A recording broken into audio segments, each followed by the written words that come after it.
పొట్ట త్వరగా కరగడానికైతే నేను ఈ రెసిపీ చేస్తున్నానండి. వాము, జీలకర్ర, సోంపు ఇంకా కొన్ని మెంతులు అయితే వేసుకొని, నేను పసుపు అనేది యాంటీబయాటిక్. నా దగ్గర పసుపు చెట్లు ఉన్నాయి కదా, మీకు తెలిసిందే.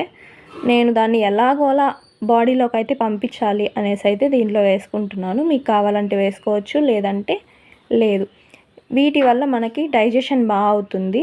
పొట్ట దగ్గర కానీ మనకి ఫ్యాట్ ఎక్కువ ఉన్న దగ్గర తొందరగా బర్న్ అయ్యి ఫ్యాట్ అయితే కరుగుతుంది.